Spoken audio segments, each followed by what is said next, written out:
Buenas noches, un placer tenerlos nuevamente aquí a todos. Les cuento un poquito sobre la agrupación Juan B. Justo y sobre nuestro Instituto de Formación Ciudadana Arete. La agrupación Juan B. Justo es una ONG que obtuvo la personería jurídica como asociación civil. Está conformada por ciudadanos de distintas generaciones, convencidos de la necesidad de intervenir en el espacio público, nacional y global, comprometidos con los principios y valores de la Constitución Nacional, y tiene como finalidad la actividad político-social no partidaria para impulsar la intervención de los ciudadanos en la esfera pública, ejerciendo una ciudadanía activa y creativa. Para que esa intervención se concrete, organizamos diversas actividades en forma constante. Cada vez son más los simpatizantes y seguidores de nuestras actividades. Pero los miembros que trabajamos activamente en esta asociación civil no somos muchos. Somos un grupo reducido, pero con firmes convicciones. Y por eso hemos elegido esta frase para nuestro banner de este año, que dice así: nunca dudes de que un pequeño grupo de ciudadanos reflexivos y comprometidos pueda cambiar el mundo. De hecho, es el único que alguna vez lo ha logrado. Nos sentimos como muy representados con esto, ¿no? El Instituto de Formación Ciudadana Arete, que tengo el honor de coordinar, fue creado por la agrupación Juan B. Justo para potenciar el trabajo de construcción ciudadana que viene llevando desde el año 2009.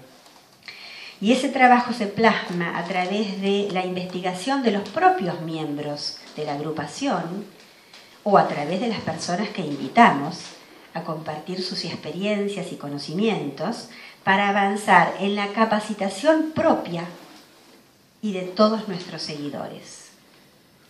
Es la forma de descubrir la necesidad de dejar de ser solamente habitantes de un país para ser ciudadanos comprometidos en la causa de recuperar los valores que nos lleven a vivir en el país que queremos. Arete es uno de los conceptos cruciales de la antigua Grecia. Es la excelencia en el cultivo de la elocuencia para cumplir con la función asignada, cultivando las virtudes cardinales, que son la valentía, el equilibrio y la justicia, se forma el ciudadano perfecto. Agregando la cuarta virtud, que es la prudencia, la arete griega sería entonces el equivalente a la dignidad, honor u hombría de bien romana. Por eso elegimos este nombre tan interesante y tan particular. Bueno, tenemos el verdadero honor de recibir a prestigioso constitucionalista como es el doctor Félix Long. Y este es un currículum muy abreviado porque la trayectoria del doctor es muy extensa y muy rica. Es abogado, egresado de la Facultad de Derecho de la Universidad de Buenos Aires en 1963. Asesor de gabinete y director general de planeamiento político del Ministerio del Interior de julio 1971 a mayo 1973. Profesor adjunto ordinario de Derecho Constitucional en la Facultad de Derecho y Ciencias Sociales de la Universidad de Buenos Aires desde 1983. Investigador independiente del Consejo Nacional de Investigaciones Científicas y Técnicas, CONICET, desde 1981 hasta 2008. Miembro titular de la Asociación Argentina de Derecho Constitucional. Asesor de las Honorables Convenciones Constituyentes de la provincia de Salta de 1986 y 1998. asesor del bloque del Partido Renovador de Salta en la Convención Nacional Constituyente que sesionara en la ciudad de Santa Fe en 1994. Presidente de la Asamblea de Delegados del Colegio Público de Abogados de la Capital Federal de julio de 1986 a mayo de 1988. Asesor del bloque de diputados del Partido Renovador de Salta, de la Honorable Cámara de Diputados y de la Honorable Cámara de Senadores de la Nación desde 1988 hasta 2007. Decano de la Facultad de Posgrado de la Universidad de Belgrano de 1992 a 1994. Profesor adjunto ordinario de Derecho Constitucional, Profundizado y Procesal Constitucional en la Facultad de Derecho de la UBA desde 1990. Profesor titular de Derecho Constitucional, Cátedra 2 de la Facultad de Ciencias Jurídicas de la Universidad Nacional de La Plata desde 2001 hasta 2011. Profesor adjunto consulto de la Facultad de Derecho de la UBA, marzo 2009. Jurado titular en concursos docentes y del Consejo de la Magistratura del Poder Judicial de la Nación. Ha dictado más de 180 conferencias y escrito más de 190 artículos sobre temas de su especialidad.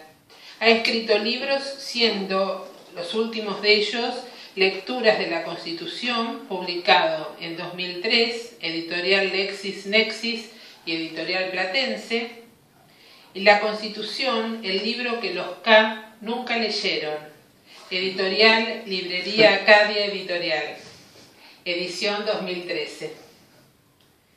Es colaborador del diario La Nación, en el que ha publicado diversos artículos. Y ahora disfrutemos de la palabra del doctor. Sí.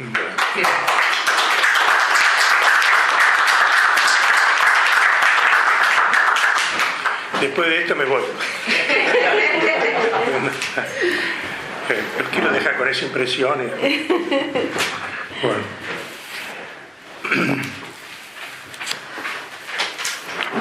Sí, efectivamente, yo escribí acá este último librito pensado para la gente, aunque no le viene mal a ningún abogado leerlo tampoco, pero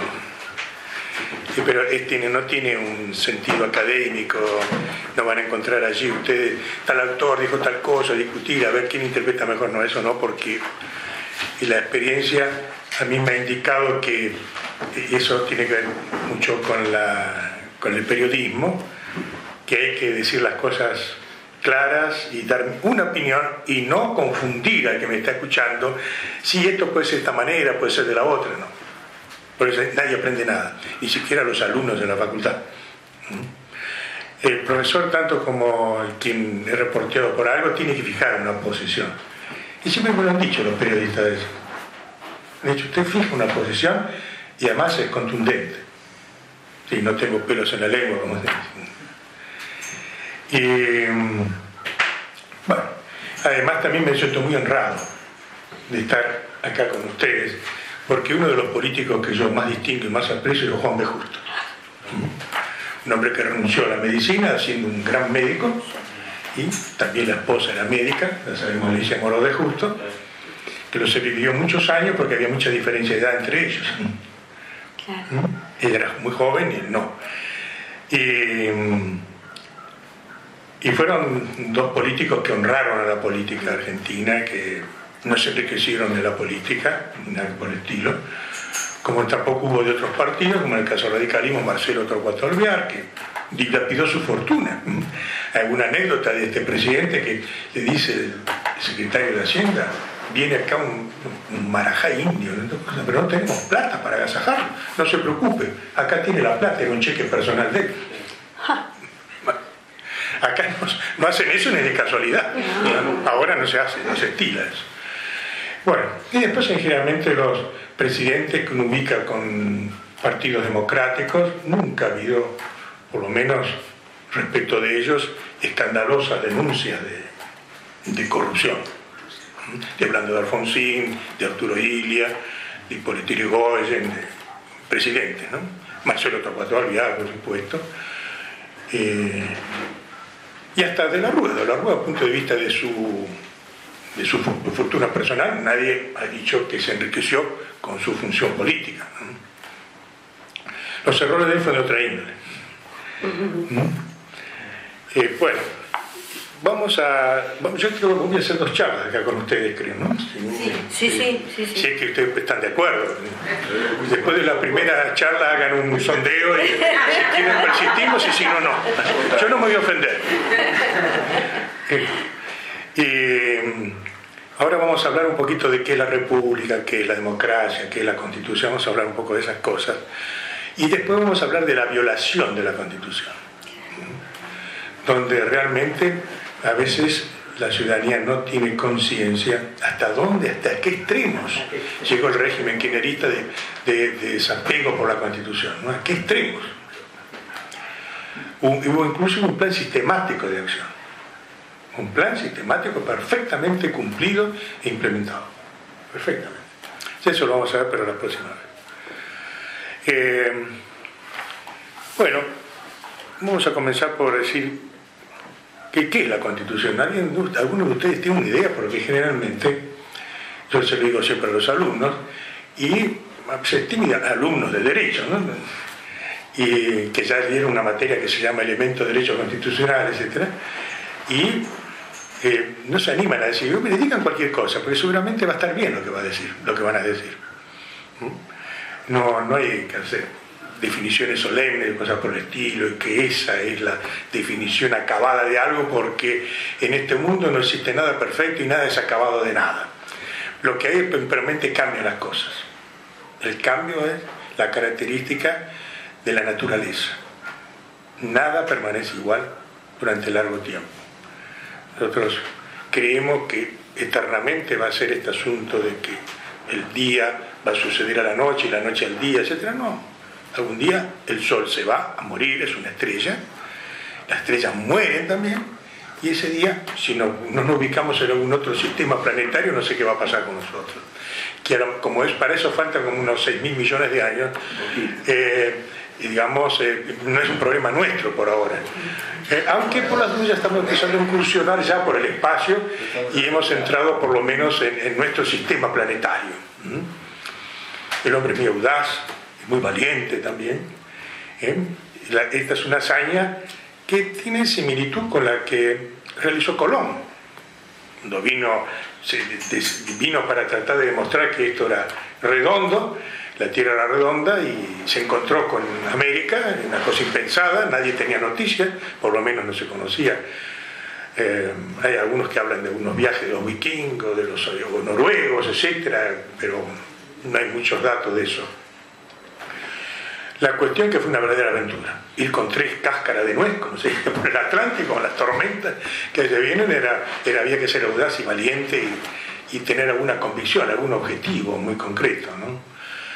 Y bueno, y los que van al espacio también son audaces, la verdad. Están jugando con sus vidas. ¿Vieron la película Gravedad, por ejemplo?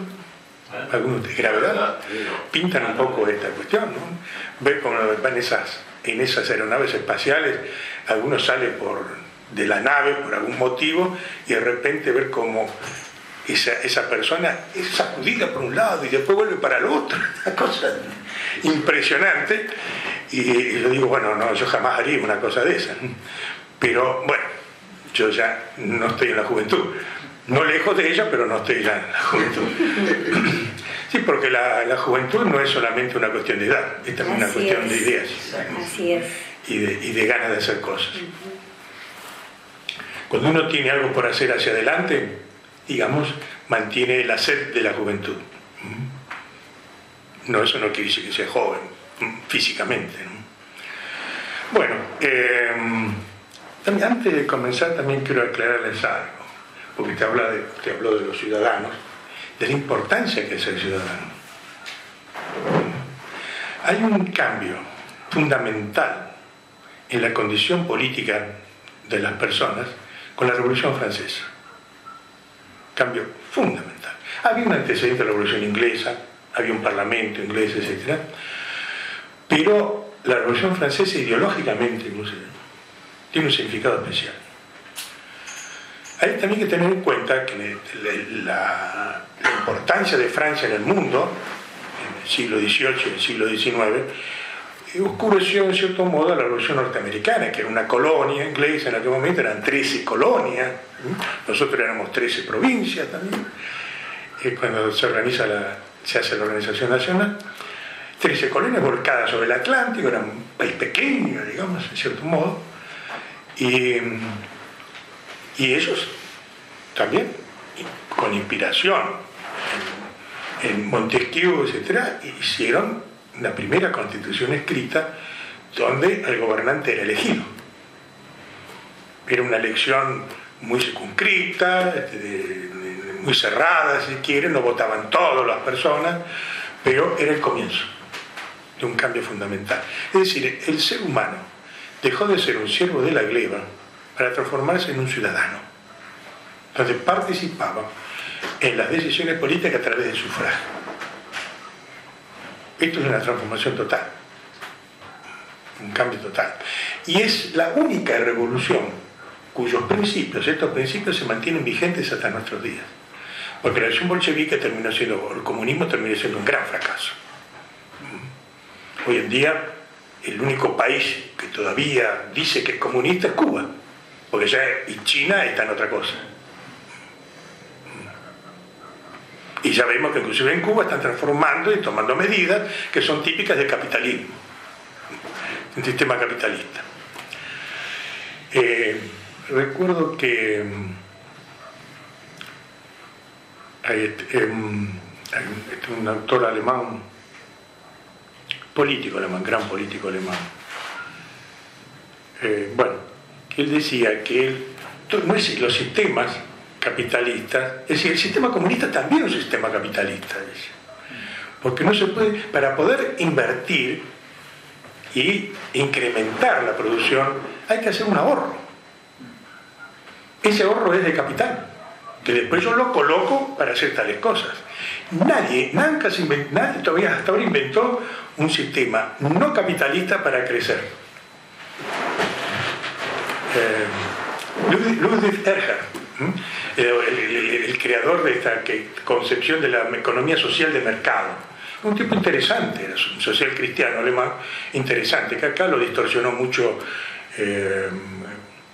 Alzo Garay, que se pretendió ser una especie de traductor del pensamiento de Ludwig Erhard acá en nuestro país, pero no lo tradujo bien, porque este nombre, por ejemplo, era partidario de la planificación económica, y dice una cosa muy interesante, que lo que diferencia al capitalismo, el que llaman capitalismo y el comunismo, es la forma de distribución de la riqueza. En los sistemas capitalistas puede haber una injusticia en la distribución de la riqueza, muy pocos ricos y una gran masa de pobres, hasta de indigentes. Y en el sistema capitalista la distribución es que no se tienen en cuenta los méritos, todo el mundo gana igual. El que trabaja y barre el subte de Moscú gana lo mismo que un médico, y las funciones no son las mismas, son muy diferentes. Entonces ninguno de los dos sistemas es perfecto en ese aspecto, pero el comunismo además es muy rígido, muy ortodoxo, no admite modificaciones. Hay un principio ya que es el de Darwin, que todo aquello que no evoluciona perece.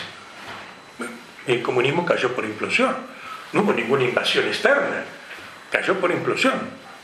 El propio sistema soviético en un momento no podía competir contra la aceleración del crecimiento y del desarrollo de los sistemas occidentales, porque además en muchos de esos países, en el caso de los escandinavos, inclusive mismo en Alemania o en Francia, había mecanismos de redistribución de riqueza muy importantes.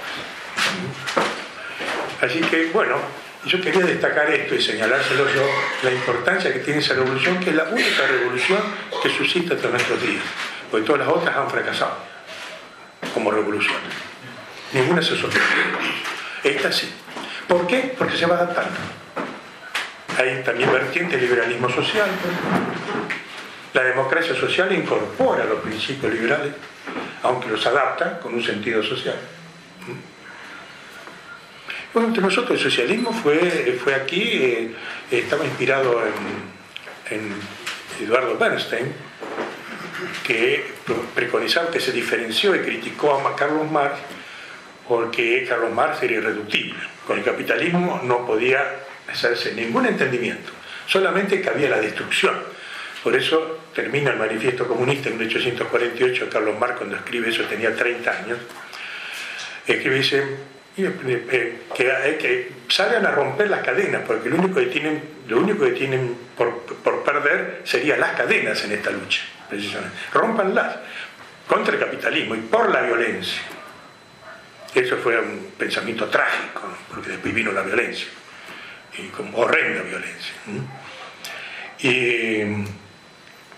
Pero el liberalismo no planteó la reforma del Estado dentro del sistema, porque la Constitución o el constitucionalismo incorpora, inspirado en la Revolución Francesa, el sistema de reforma de la Constitución.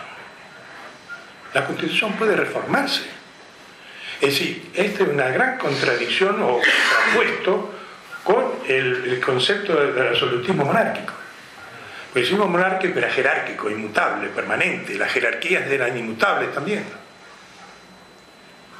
Eso no se podía modificar. Sería la nobleza por decisión del monarca.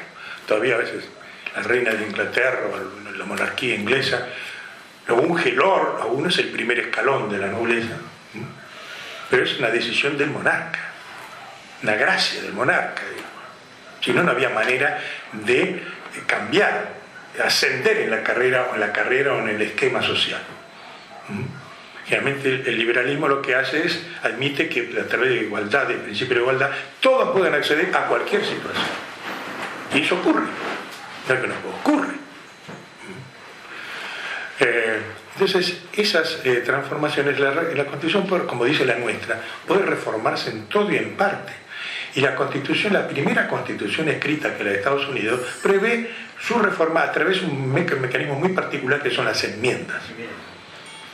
Ellos no derogan los artículos anteriores, hacen una enmienda, y esa nueva enmienda, en la medida en que modifica a un artículo, lo está alterando o lo está reformando. Pero no eliminan el texto viejo, lo siguen sosteniendo. En cambio nosotros no. La reforma implica modificar ese artículo, entonces hay un nuevo artículo y nos manejamos con el nuevo texto.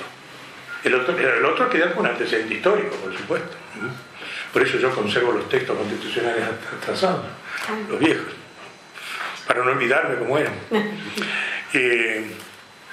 Pero esto inaugura, junto con la condición de ciudadano, inaugura otra, que es el dinamismo.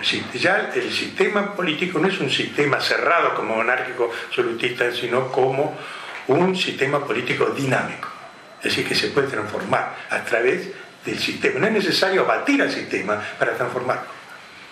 Y esto es lo que ha captado muy bien la socialdemocracia, que se criticó a Marx por esa actitud rígida, dura, de abatir a través de la violencia, y por la posibilidad de reformar el sistema a través de los cambios que este mismo sistema permite. No es un sistema inmutable, no es un sistema permanente, es un sistema dinámico. Entonces, las cosas muy interesantes, y esto se lo debemos a esos próceres nuestros que se les ocurrió en algún momento hacer la Organización Nacional. Y se inspiraron en la Constitución de Estados Unidos, era la única constitución escrita que existía en ese momento, y se inspiraron en Estados Unidos para poder avanzar en este sendero, en esta trayectoria. Y reformamos la Constitución nosotros, más de una ocasión. La última es una reforma muy importante, la de 1994, pese que el presidente Menem lo único que le interesaba era la reelección indefinida. No lo pudo lograr. Yo tengo guardado un reportaje de Menem donde se manifiesta a favor de la reelección indefinida. Pero no lo pudo lograr. Aquí tiene que ver, el Pacto de Olivos fue un elemento que limitó las ambiciones de perpetuación en el poder de Menem, que, como ustedes saben, intentó ser reelegido por tercera vez consecutiva, pero fracasó en su intento, ¿no? Lo frenó mucho Duhalde, inclusive, que lo amenazó con hacer un referéndum, una consulta popular en la provincia de Buenos Aires. Claro, sin el apoyo de la provincia de Buenos Aires nadie llega a ser presidente acá en este país, ¿no? Bueno, todo esto quiero marcar esta diferencia porque nuestra Constitución está enmarcada en ese contexto. Y no es una Constitución tan liberal como algunos creen. Es liberal, sí. Pero nuestra Constitución tenía un artículo que lo sigue teniendo, cambió un poco el inciso, en las atribuciones del Congreso, que suelen leer textualmente. Porque este librito también tiene como anexo un texto de la Constitución. Voy a leer textualmente, para que ustedes vean, que es muy interesante porque se está expuesto ese inciso en las atribuciones del Congreso. Acá. Ahora es inciso 18, antes de ser inciso 16. Está calcado, casi calcado, de las bases de Juan Bautista Alberdi. Está inspirado nítidamente allí, por eso Juan Bautista Alberdi era un liberal, pero no era un liberal ortodoxo, porque este inciso está sacado de las bases. Y dice así, dice, es facultad de atribución del Congreso proveer lo conducente a la prosperidad del país, al adelanto y bienestar de todas las provincias y al progreso de la Ilustración, dictando planes de instrucción general y universitaria y promoviendo la industria, la inmigración, la construcción de ferrocarriles y canales navegables, la colonización de tierras de propiedad nacional, la introducción y establecimiento de nuevas industrias, la importación de capitales extranjeros y la exploración de los ríos interiores por leyes protectoras de estos fines y por concesiones temporales de privilegios y recompensas de estímulo. Esto es intervencionismo en la economía. No tiene otro sentido. Entonces no era un liberal ortodoxo como Bautista Alberdi, está tomado de las bases. Esto justifica, posibilita que se puedan dar, digamos, tomar medidas protectoras para desarrollar una industria, para lograr inversiones. Es un Estado activo, no es un Estado inerme. Bueno, vamos a seguir ahora un poquito, vamos a hacer algunas reflexiones más. ¿Qué hora es ya? Y 25. ¿Hasta que estamos? ¿Hasta las 10 está bien o es mucho? Sí, está bien. No se asusten, los voy a dejar en libertad unos minutos antes. Bueno. Mire, empanadas tenemos. Bueno. Hay que esperar que se hagan o ya está. Ya está. Porque si no sigo hablando hasta que estén. Bueno. Cuando un pueblo decide darse una constitución, está tomando una situación muy trascendente.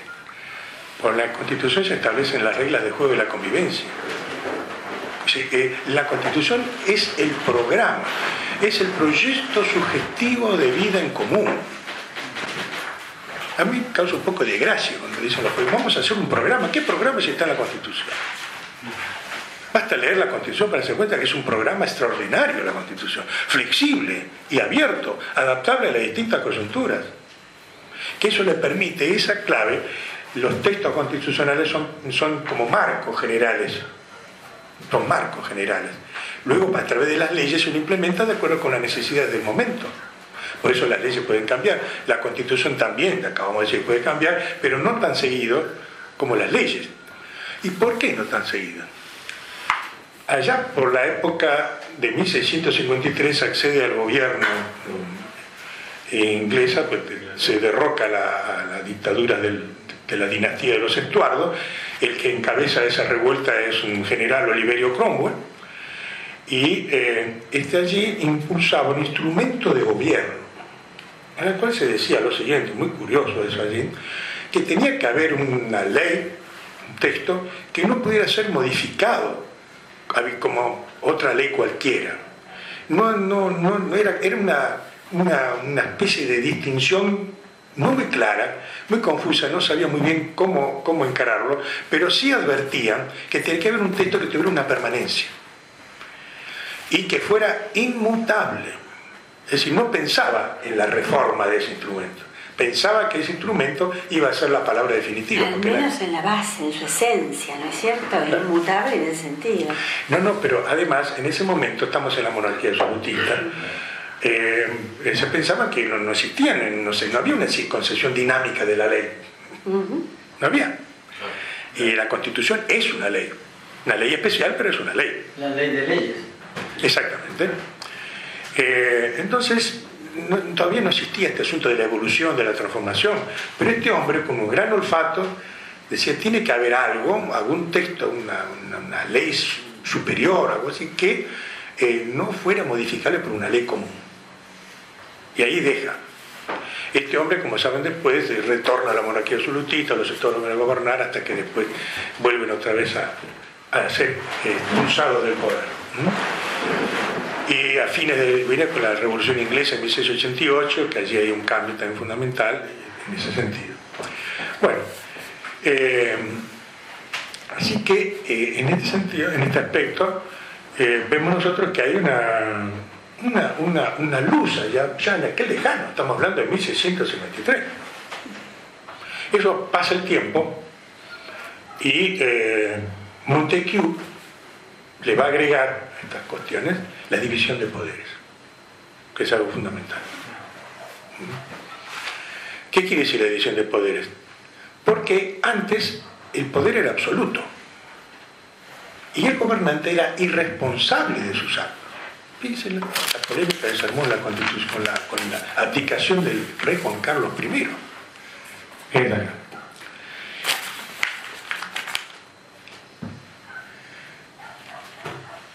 Bueno, me parece que hay un ciudadano allí que dice que es hijo primogénito de Juan Carlos I.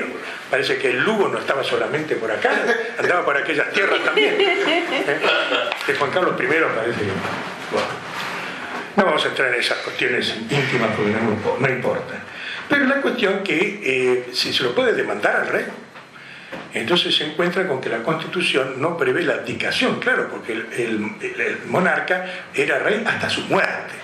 Aunque estuviera estúpido adoptado por el mal de Alzheimer, continuaba. ¿No? Era simplemente el principio de legitimidad de la monarquía absolutista, es la vía hereditaria. Yo soy rey porque soy el hijo del rey anterior. Y se aceptaba así. El nuevo rey de Italia, como es Felipe, de Italia, perdón, de España, Felipe VI creo que le pusieron. Sí. Es el hijo, entonces se le heredó el trono. Y se prende así, alarmados porque dice que mientras es rey, dice el monarca, contaba con la protección constitucional que impide responsabilizar al jefe del Estado en cualquier causa penal o civil. La inmunidad, no se lo puede demandar. Entonces este hombre no podía, este hombre parece que hizo acciones antes, según dice acá, para que me lo reconozca, pero no, como era inmune, el monarca, ninguna acción podía prosperar contra él. Esto me hace recordar a Cristina, discúlpenme que les diga, pero porque el gobierno no es culpable de nada, lo dijo, comentábamos antes, decía, el jefe de gabinete entonces, Abal Medina, en una exposición que hace en el Congreso, dice que el gobierno nunca se equivoca. Extraordinario. Ojalá fuera así, pero no hay ser humano, ni asociación humana, ni grupo humano que no se equivoque. Y uno de los que se equivoca más a menudo y muy cruelmente son los pueblos. Eso de que el pueblo nunca se equivoca es tan falso. Ese pueblo de origen al nazismo, al comunismo, al fascismo, al franquismo, el pueblo. Así que si el pueblo nunca se equivoca, a Gaddafi también, en fin, si el pueblo no se equivoca, me parece que no están así.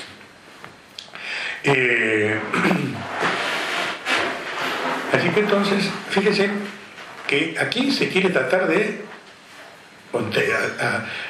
digamos, trabajar sobre esa inmunidad del gobernante. A la princesa, a la presidenta nunca la denuncia. Bueno, está bien la princesa.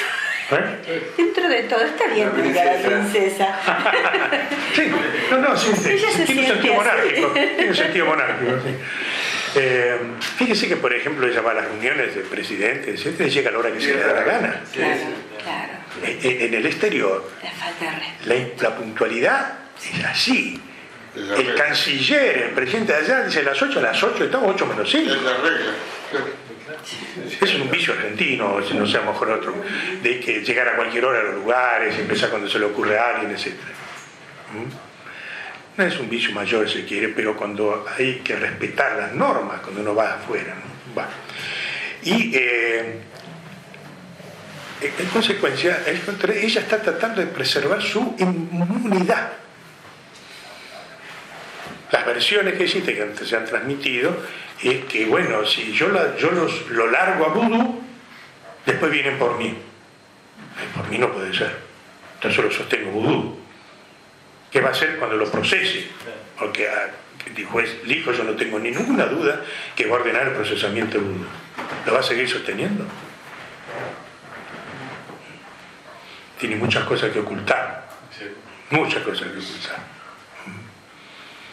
Porque si vudú habla, a lo mejor una de las cosas que puede decir que lo que hizo fue seguir instrucciones de Kirchner.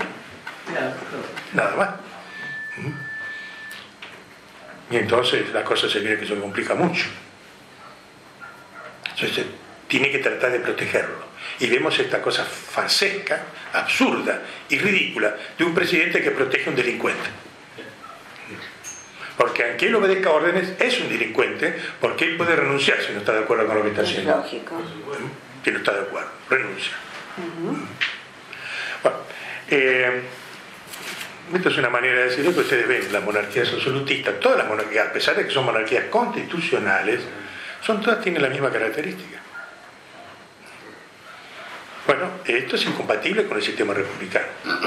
Entonces, el republicano es un sistema dinámico, un sistema transformador, un sistema donde, además, y es característico de la república, son la responsabilidad de los funcionarios. Esto está en base a un artículo del Código Civil, que fue una gran conquista, donde los funcionarios responsables de los daños que ocasionaron a través de su gestión. Pero ¿qué ocurrió? Que a través del tiempo se observó que los funcionarios públicos podían cometer sus errores, podían ser de consecuencias graves, de costos importantes, eran generalmente insolventes, un empleado público jamás puede tener mucha solvencia, digamos.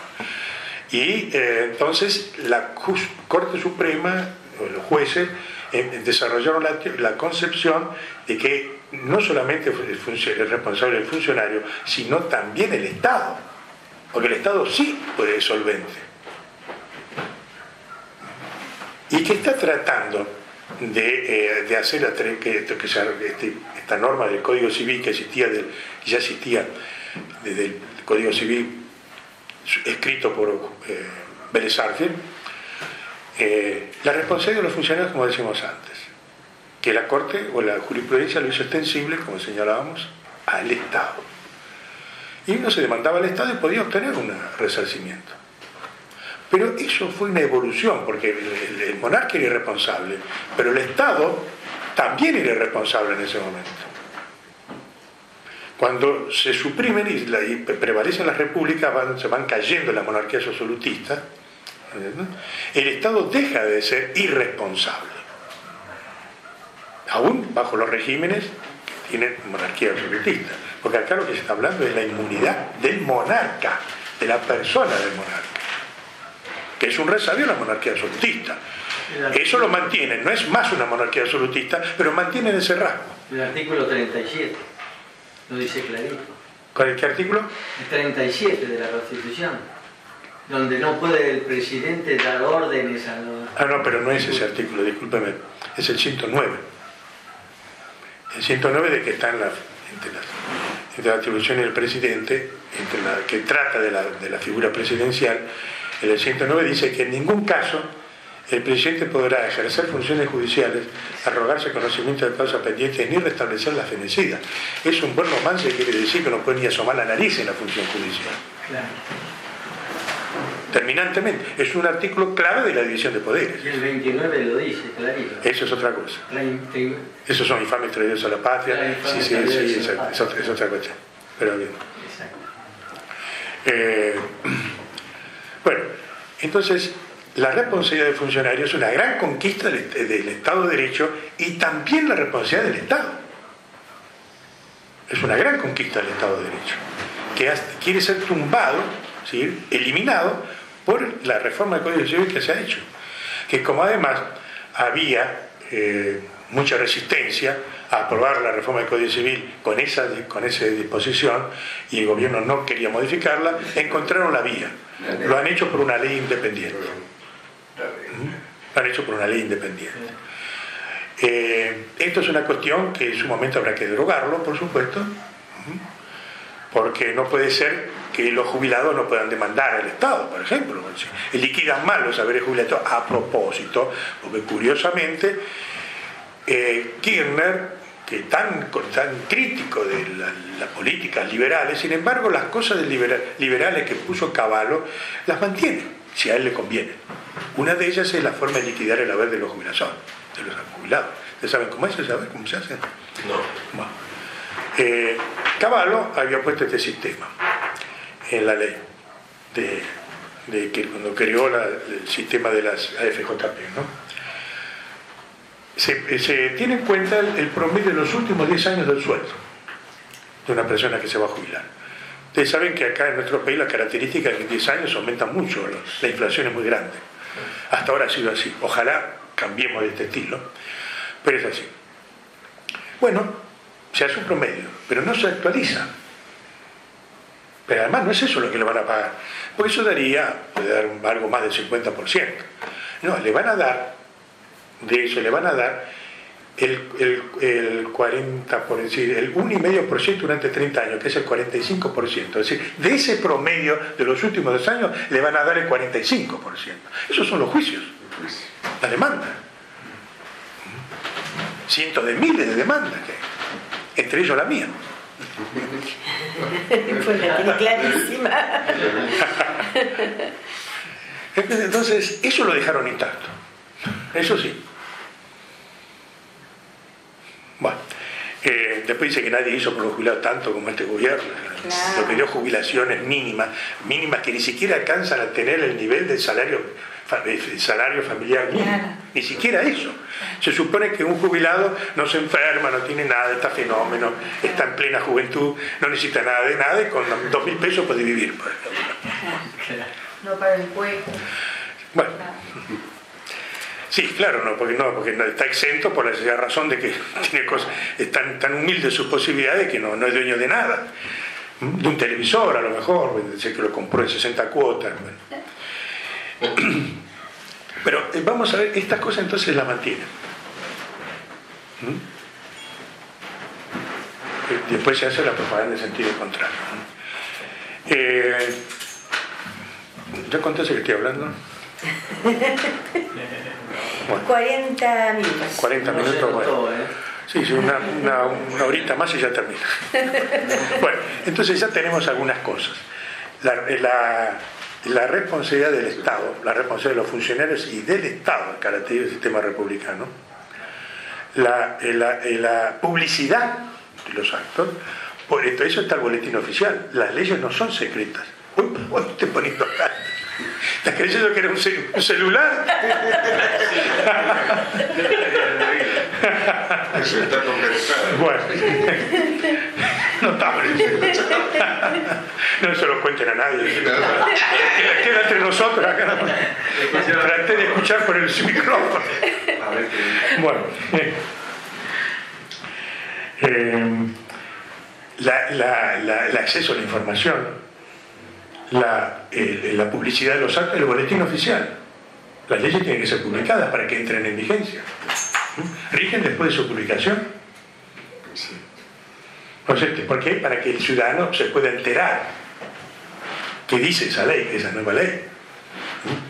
Están los abogados que después envuelven al ciudadano y le dicen cualquier cosa sobre lo que dice la ley a la persona que la viene a consultar, pero bueno.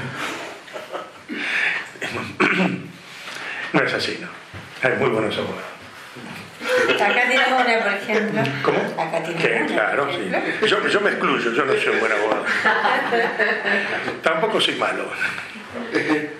Bueno, así que la renovación periódica de las autoridades, la realización de elecciones,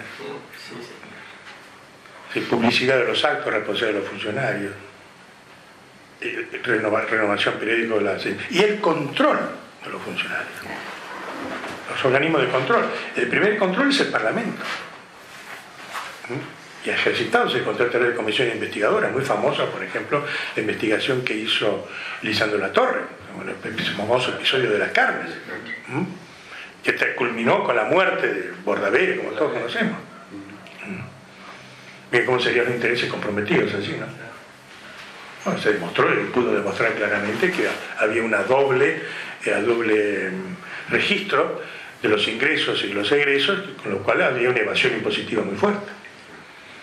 Y él seguido, personalmente, se fue hasta el barco, que estaba ahí en medio del río de la Plata, algo así por el estilo, a revisar allá.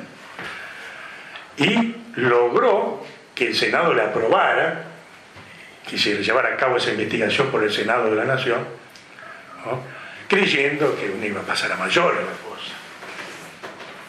Bueno, cuando vieron que pasaba a mayores, que Lisandro Latorre fue insobornable, forma absoluta, hace la gran denuncia, transmite perfectamente las maniobras que se habían hecho durante el gobierno de Agustín P. Justo, ¿no es cierto?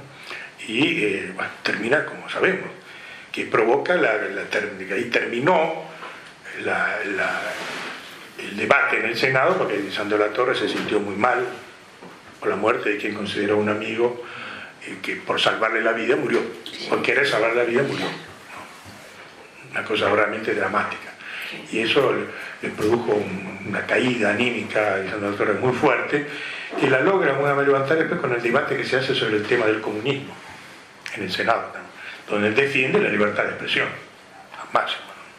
Si yo no soy comunista, pero defiendo que alguien que piense como comunista, ¿no? Era un auténtico, como dijo el liberal progresista. ¿Saben que José Hernández se definió así también?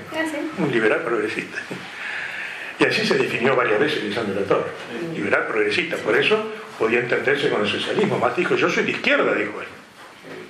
Lo dijo así.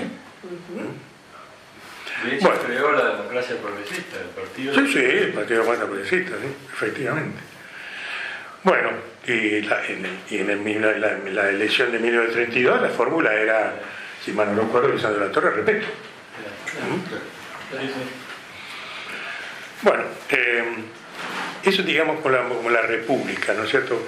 La Constitución, vamos a decir alguna cosa más, la Constitución, aparte de ser un sistema donde se decide un pueblo en un momento determinado, decidir cómo va a vivir, cómo van a ser la convivencia entre las personas. Ahí están los derechos, las garantías, las atribuciones de los poderes. Y eso además agregado con jurisprudencia de la Corte Suprema, que dijo que los poderes no pueden exceder de las atribuciones que tienen. Porque la libertad amplia es para el ciudadano, pero no para el funcionario.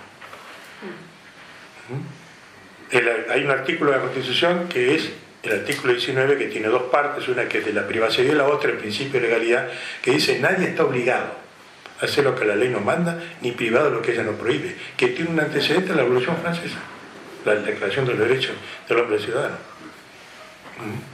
Ese es el principio amplio, la libertad para el ciudadano, pero el funcionario solamente puede ejercer aquellas atribuciones que tiene establecidas la Constitución. Por eso nuestra Constitución, que lo tomamos eso de la de Estados Unidos, tiene establecidas atribuciones del Congreso, atribuciones al Poder Ejecutivo y atribuciones al Poder Judicial. Y eso es lo que pueden hacer. Más aún, en un famoso fallo, donde un juez muy inteligente, John Marshall, implementó el control de constitucionalidad, ¿cierto?, dijo que la Constitución de Estados Unidos establece el gobierno de la ley por encima del gobierno de las personas.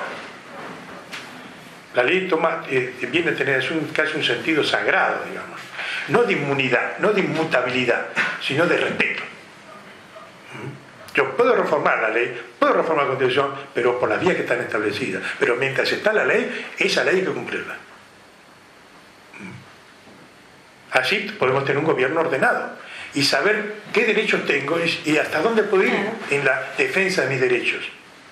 Hay certidumbre, hay seguridad jurídica. no hay imprevisión, sino hay seguridad jurídica. Todo eso es el sistema de convivencia, y eso está en los derechos y las garantías que nos reconoce la Constitución. Y las atribuciones que tienen los distintos poderes y que no pueden salirse de esas atribuciones.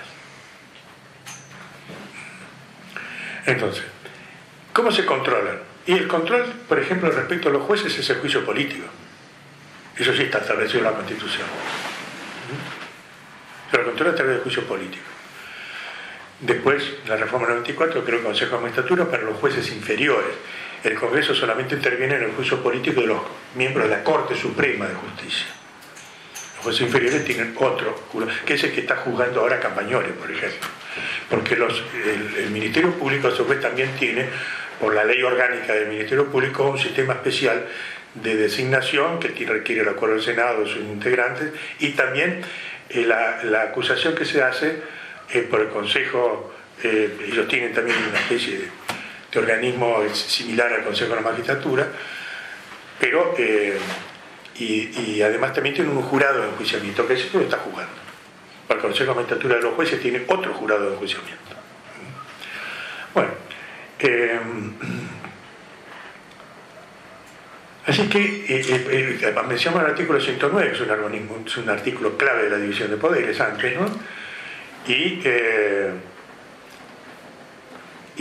bueno, con esto por ahora me doy por conforme con que transmitirles esta idea, que en la Constitución está determinada cómo va a ser nuestra convivencia. Yo quisiera hacer algunas reflexiones también sobre la democracia.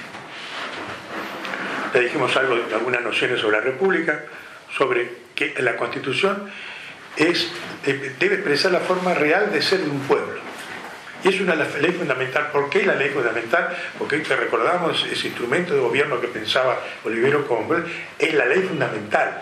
Y lo dijo John Marshall, es un caso, que esa ley fundamental no puede ser alterada por las leyes que sus consecuencias se dictan. Y allá se había dictado por el Congreso una ley que era de la organización judicial que le atribuía a la Corte una facultad que no tenía otorgada por la Constitución. Entonces ahí este juez dice, no, pero eso no está otorgado por la Constitución. Y lo ponía como se llama en la distinción que se llama competencia originaria, que se podía acudir directamente ante la Corte a pedir que un funcionario que omitía cumplir con su deber, la Corte podía emitir un mandamiento exigiéndole a ese funcionario que cumpla con su deber y que no incurra en la omisión de ese deber. Y dijo, una ley que me otorga a mí o a la Corte la facultad de dictar ese mandamiento no está previsto en la Constitución como competencia originaria, como para ir directamente ante la Corte. Pues esa ley viola la Constitución, está en pugna con la Constitución. Y ahí creó recurso extraordinario de constitucionalidad. Lo creó, este es un talento, un hombre que provenía del ámbito político, como nuestro juez, nuestro Figueroa Alcorta, el hombre que venía del ámbito político. Había sido gobernador, luego fue vicepresidente de la Nación, y como vicepresidente de la Nación fue presidente del Senado. Y después también fue presidente de la Nación, presidente del Senado, así del Congreso, se considera el vicepresidente como la cabeza del Congreso, y luego fue presidente de la Corte Suprema, el único argentino que fue titular de los 3 poderes del Estado. No hubo otro en la historia. Pero no lo hizo a la vez, por supuesto, fue en momentos distintos de su vida, no hubo concentración de poder. Entonces, la democracia es un sistema dinámico esencialmente.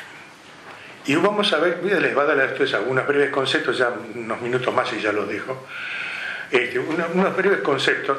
Por ejemplo, el primer concepto de democracia lo enumeró un tal Pericles, un estratega griego, un hombre muy apreciado en Grecia, y que dijo que nuestro gobierno es la administración de los negocios del Estado hecho por muchos, y no por pocos, sino por muchos. Eso es lo que distingue a nuestro gobierno del imperio persa, por ejemplo, el emperador persa, de los otros sistemas que rodeaban a Grecia. El nuestro es un gobierno distinto. El gobierno donde la administración del Estado está en muchos y no en pocos. Y no en pocos. Concepto cualitativo. Muchos. No es una sola persona la que decide. Muchos. Ahí vamos a dar un salto muy grande y vamos a ir al concepto de Abraham Lincoln. Abraham Lincoln había dicho que ese concepto de democracia de Pericles lo enuncia luego de un triunfo en la guerra del Peloponeso contra los espartanos. Grecia había vencido a los espartanos y él enuncia ese principio en una oración fúnebre que hace en homenaje a los caídos. También es la casualidad que en homenaje a los caídos en la batalla de Gettysburg, Abraham Lincoln pronuncia una oración fúnebre que también es breve. A veces no hay que ir a los grandes discursos o muy extensos para decir cosas importantes. Y él hace una invocación final cuando termina ese discurso diciendo que para que la libertad sea algo, una conquista, ¿no es cierto?, y que el gobierno del pueblo, por el pueblo y para el pueblo, rija para siempre en el futuro. Gobierno del pueblo, por el pueblo y para el pueblo. Fíjense qué concepto extraordinario, porque el gobierno del pueblo es el origen, de dónde viene el poder. El pueblo lo da el poder. Por el pueblo se ejerce a través de los representantes del pueblo ese poder. Y para el pueblo es la finalidad. Yo tengo que tener, las leyes tienen que ser útiles para el pueblo. Concepto excelente. Por supuesto que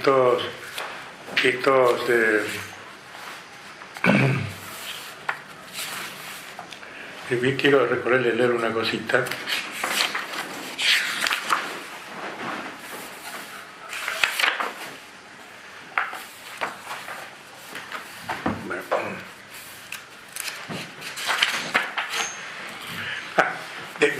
Quería decirles algo que también es un pensamiento de Esteban Echeverría. ¿Cómo definía la democracia? ¿Alguno de ustedes lo tiene presente? El libro El Dogma Socialista de Alberti es imprescindible para entender la historia argentina, igual que Las Bases. Son dos libros que para entender nuestra historia habría que leerlos. Y él allí dice que la democracia es el régimen de la libertad basada en la igualdad de las clases. Recuerden ustedes que él estaba muy influido por los socialistas utópicos franceses, Saint-Simon, etcétera, etcétera. Y un hombre tenía un pensamiento abierto también. Entonces combinaba la idea de la libertad con la igualdad. Y también hablaba de la fraternidad en el sentido de solidaridad también. Igualdad ante la ley, igualdad de oportunidades también. Entonces, estos, como pueden ver, son distintos conceptos que apuntan a distintos aspectos. Pero todo eso es la democracia. Gobierno de muchos, el gobierno que tiene como finalidad beneficiar al pueblo y que donde impera la igualdad. Decía él que la democracia se apoya en los cimientos de la libertad y la igualdad. Y también decía que no hay que ser individualista. El individualismo es contrario a la idea de la solidaridad. Una cosa es la libertad para hacer cosas, la libertad para poder tomar decisiones, etcétera, nosotros como ciudadanos, y otra cosa es como podríamos decir, que no exista la igualdad de oportunidades, que no exista la igualdad. La igualdad entonces es un pie clave en esto. Estaba muy bien entonces, ¿no? El concepto de Esteban Echeverría. El régimen de la libertad basada en la igualdad de las clases. Libertad e igualdad están presentes. Pensamiento democrático, libertad e igualdad están unidos, absolutamente asociados. Bueno,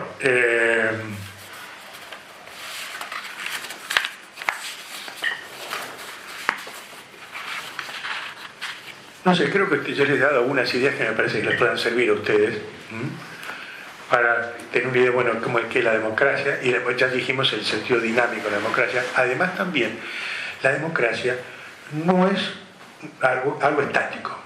Se alumbró con la Revolución Norteamericana y la Francesa, y ahí sí quedó. No. A la democracia individualista, porque aquella democracia individual era individualista. Y eso trajo los excesos respecto a la clase obrera, que son los que observaron Engels y Marx. El análisis que hacen Engels y Marx sobre la explotación de los obreros industriales en Inglaterra es cierta y es correcta, además. No fue un error eso. Y además, un gran mérito de estos dos pensadores es haber señalado que cómo los intereses económicos inclusive predominan o moldean inclusive al poder político, para que el poder político se ponga al servicio de esos intereses. Estas son cosas muy importantes. Y actuales. Y absolutamente vigentes. Hoy nadie discute que los gobiernos están impregnados de interés económico, sobre fuertes grupos empresariales, por ejemplo. Sí, por eso es preferible la peor democracia de cualquier dictadura, ¿no es cierto? Pero por supuesto, eso sin ninguna duda. Ninguna duda. Así que esto es algo muy interesante a mí de tenerlo presente. Entonces, ¿qué pasa? Luego viene la organización sindical. Surge el sindicalismo.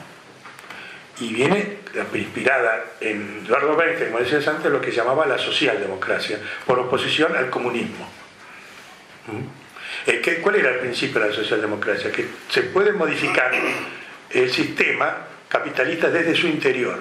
Porque él observó una cosa también, de Eduardo Bentham. Es cierto lo que decía Marx, pero a su vez también era cierto que en el sistema capitalista y de desarrollo industrial aparecía una clase que estaba intermedia entre la más pobre y la más rica, lo que llamamos nosotros clase media. Es decir, que no era todo un error, que también había algo que parecía que era interesante allí. Entonces él dice, bueno, hagamos leyes sociales. Creo que en los países llamados, digamos, de la zona occidental o capitalista, el socialismo fue lo que logró que se hicieran importantísimas reformas sociales. Fue ese sentido reformista, que desde adentro del sistema se lo puede mejorar, y se lo mejoraba. Ahí viene la contradicción con el final del manifiesto comunista. El capitalismo no hay ninguna posibilidad de modificarse o de reformarlo, sino que solo cabe la destrucción del sistema. Y la renovaron el 40º año. ¿Cómo? La renovaron y el 40º año, sí. Está más o menos en ese... Sí, claro. Pero la cifra es de 1881, efectivamente, ya existía todo este movimiento antes. Claro. Encontró una efervescencia social muy fuerte, y así, pero muy buena la encíclica de Novarro, ¿no? Claro. Muy interesante. ¿Y el concepto de justicia social? Sí. Llega a decir un poco que los capitalistas tienen que ser más tener muy en cuenta la necesidad del obrero, porque esas son personas, dice. Y hay que dar el tratamiento de personas. Es fuerte eso, ¿no? Sí. Pasa que muchos socialcristianos después se olvidan, sobre todo si son empresarios. No la leen esa parte. Bueno, yo no soy contrario a los empresarios, yo estoy de acuerdo con la iniciativa individual, etcétera, pero todo eso tiene que estar marcado en un gran pensamiento social. Esa es mi idea. Así que, bueno, entonces la democracia surge allí, la democracia social, que no destruye los derechos individuales, los mantiene. La libertad de expresión, transitar libremente, ejercer el comercio, la libertad de expresión, bueno, de enseñar y de aprender, de ejercer toda la industria útil, etc. Esos son los derechos individuales. Le agrega los derechos sociales. Y los derechos sociales, que son la vivienda digna, el salario justo, las vacaciones pagas, etc. Esto implica una redistribución de la riqueza, y además mejora las condiciones del trabajo. Las condiciones las mejora, sensiblemente las mejora, sin necesidad de destruir el sistema, sino modificando el sistema. Esta es la etapa de la socialdemocracia, donde los derechos, los llamados sociales, no son una facultad de hacer, sino una necesidad a satisfacer. El salario justo, el acceso a la vivienda, etcétera, el acceso a la jubilación móvil, todo eso, el derecho a la sindicalización libre, democrática, etcétera, todo eso son derechos sociales.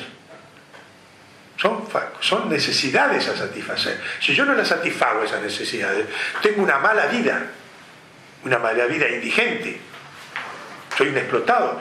¿Recuerdan ustedes ese gran escritor también, Emilio Zola, con su gran sensibilidad social también, cuando escribe su obra Germinal, que se hizo una película cuyo actor principal era Didier Girard Depardieu, como la explotación de los mineros estaba descrita allí. La explotación del trabajo de los menores. Una de las grandes conquistas fue eliminar el trabajo de los menores, por ejemplo. Bueno, entonces estamos en la democracia social. Y viene una tercera etapa, que es la democracia participativa, que con la reforma del 94 se incorpora a través de la consulta popular, la iniciativa popular y también de los partidos políticos. Allí están prendidos a la Constitución. Esa es la nueva etapa, que todavía nosotros no la practicamos bien. Pero hay otros países como Italia, por ejemplo, que la consulta popular la hace con frecuencia. Nosotros todavía no tenemos esa cultura, pero está el instrumento allí. Lo tenemos que usar. Así que, bueno, estas son las distintas etapas de la democracia. Y no sabemos, va a venir otra etapa después, posterior, seguramente. Todavía no imaginamos muy bien cómo va a ser. Pero estamos ya entrando en ese nivel de democracia. La democracia no se perdió, los derechos individuales subsisten. A eso se le acoplaron los derechos sociales y a todo eso se le agrega la participación.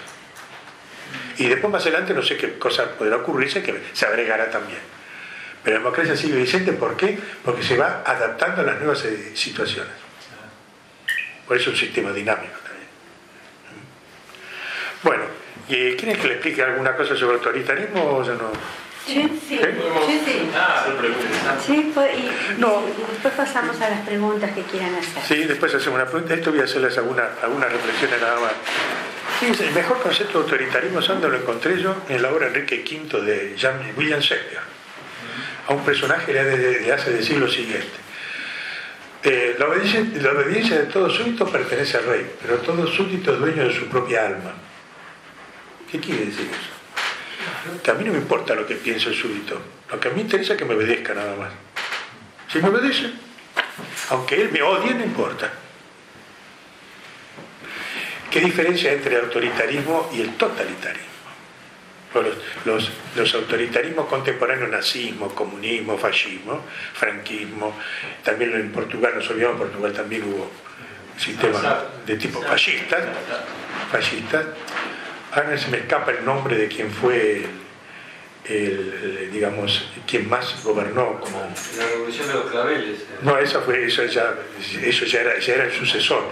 La revolución de los claveles es una revolución militar que es progresista y modernista, esa revolución, ¿no? Se me escapa ahora el nombre de que gobernó Portugal unas décadas, no sé si 2 décadas o así. ¿Cómo? Salazar, efectivamente. Bueno. Mario Soares lo sucedió. No, pero eso es en España. Mario Soares. Portugal. Ah, Soares, dice usted. Soares. Sí, Soares, que es un socialdemócrata. Sí. Bueno, el totalitarismo, ¿qué aspira? ¿A qué quiere captar fundamentalmente? Desde la criatura, al chico. Le enseñan, por ejemplo, Carlos Marx tiene esta famosa frase: la religión es el opio de los pueblos. No hay que enseñar religión a los chicos.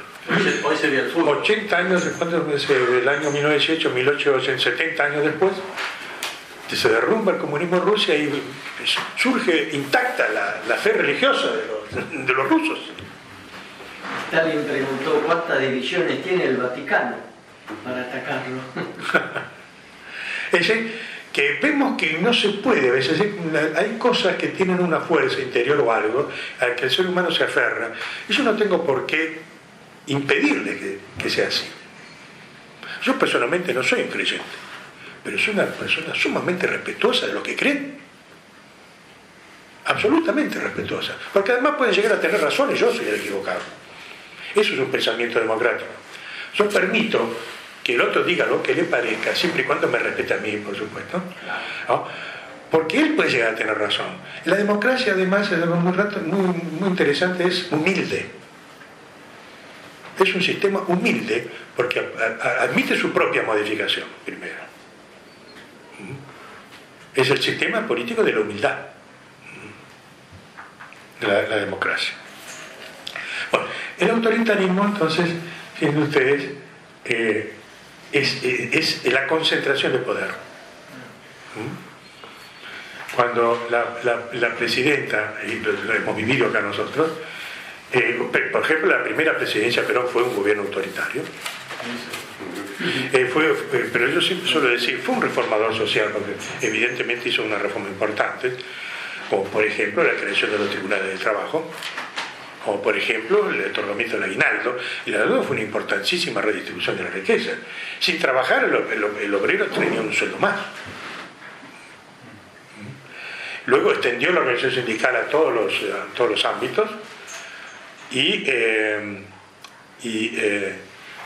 luego, bueno, como les decía entonces, creó el aguinaldo, y por el decreto famoso 33.302, que usted lo debe conocer, ¿no? Del año 45, que se dicta unos días después que Perón deja el poder, un mes después más o menos. Se extiende los beneficios que antes eran de algunos gremios fuertes y poderosos, gráficos, ferroviarios, fraternidad, bancario, que tenían un régimen muy privilegiado, viajantes de comercio, gráficos, que creo que es el gremio más antiguo, el de los gráficos. Ya existía a mediados del siglo XIX, en la década del 50, por ahí ya estaba, no con las características posteriores, pero ya existía como una comunidad, como ¿no es así? El gremio de los gráficos. Y pero no tenía la generalidad de los empleados, de los trabajadores, no, se los echaba sin nada. Empleados de comercio, me olvidaba mencionar que se modificó el Código de Comercio para favorecer a los que tenían las vacaciones pagas, descanso dominical, el sábado por la tarde también, la licencia por salud, preaviso, una serie de cosas. Eso no lo tenían todos los trabajadores. Los alemanes ya lo tenían. Porque sí, un problema con el segundo aguinaldo, como el famoso canciller alemán, claro, que en realidad No, estoy hablando del siglo XIX. Fue posterior. Sí, siglo XIX, ahora se me escapan. ¿Cómo? No, bueno, no, él era un nacionalista, partidario del imperio, del emperador, pero que decía que había que redistribuir y generar políticas de tipos sociales, que son las que hace Perón también, porque Perón fue un autoritario. ¿Cómo? Como el Chile de Gasperi también. No, pero el Chile de Gasperi era democrático. Era distinto. Era democrático. Sí. Es otra cosa. Sí. Es otro nivel. Bueno, ya se me va. Fue el canciller muy famoso, ¿no? Exactamente, ya existía. Y bueno, entonces, como vemos ahí, el autoritarismo, ¿qué es otra característica? De concentración del poder. Una cuestión clave. De avasallamiento de los jueces.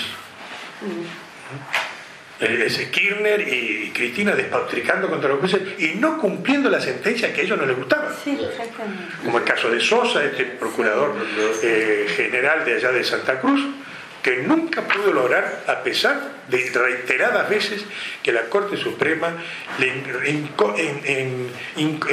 conminó al gobierno federal y al gobierno provincial a que tomaran las medidas para que esta persona pudiera ser repuesta en el cargo.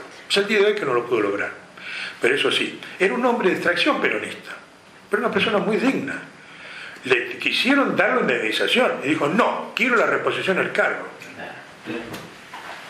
Y no consiguió. Esas son personas, me parece, nobles, que merecen mayor respeto. Y luego también los fallos muy conocidos sobre la publicidad oficial. Los casos sobre los jubilados, que se comprometió ante la Convención Interamericana de Derechos Humanos de no apelar las sentencias que han sido repeticiones de otras sentencias ya dictadas por las cámaras, ¿cierto? Y igual siguen apelando. Intentaron hacerlo porque en el caso mío, porque también presentaron recursos extraordinarios, la Cámara lo desestimó, entonces no fueron, no llegaron a la Corte. Pero intentaron también ir a la Corte Suprema. Es decir, un bledo, les importa un bledo, los compromisos internacionales no importa. Entonces, la ley son ellos. Y fíjense que se cumple rigurosamente el esquema fascista. ¿Cuál era el esquema? El trípode que se sentaba el fascismo, que lo mencionaba siempre el Duce. Luis XIV. No, pero ¿cuál era el lema? Obedecer, combatir y... obedecer, combatir y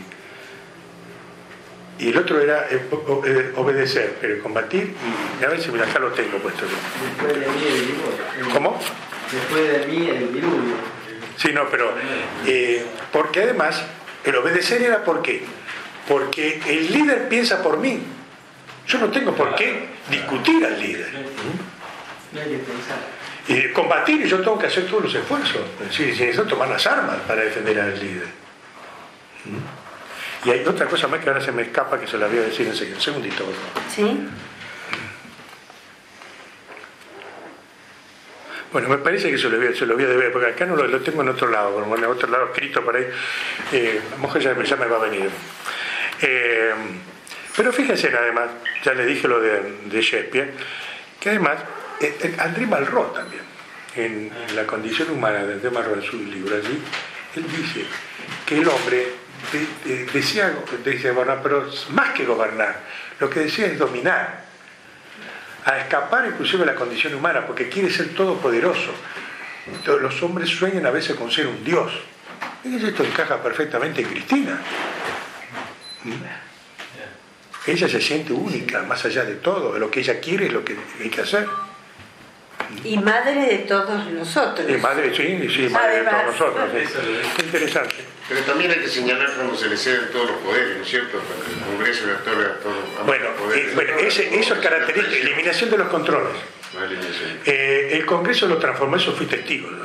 Eso, esencial de esa etapa de transformación, que el relegamiento del Congreso fue total. Las leyes que enviaba por el Ejecutivo, que tenían absoluta prioridad sobre el tratamiento legislativo de los legisladores, siempre tuvieron preferencias iniciativas por el Ejecutivo, pero se podían debatir y las podían modificar. Acá había que aprobarlas como quería, como tiene mayoría las dos cámaras, lo lograban. No había que pensar, era solo... Entonces, por ejemplo, el Tratado de Irán, este famoso Tratado de Irán, que parecía que si no se aprobaba, en 2 semanas se aprobó. La ley de medios se aprobó en 2 meses. Un mes en la Cámara de Diputados y un mes una ley de 160 y pico de artículos. Pobre Congreso, sin debate. No, pero yo me acuerdo que estuve en un programa de televisión en el Código Político, donde tenía enfrente un diputado del Frente por la Victoria, pero una persona parecía bastante sensata. Y yo confieso, lo dijo así para el programa. Digo, yo confieso que yo no pude leer la ley. No le dieron tiempo. Y Pichetto, ahora con respecto al Código Civil, la nueva ley que lo aprobó, dijo, yo no estoy con las normas, pero por disciplina lo apruebo. Tuvo un sincericidio. Por disciplina lo apruebo. Eso es el legislador que no cumple con su mandato. La función de él es legislar, no obedecer al Poder Ejecutivo. Se equivocan de función.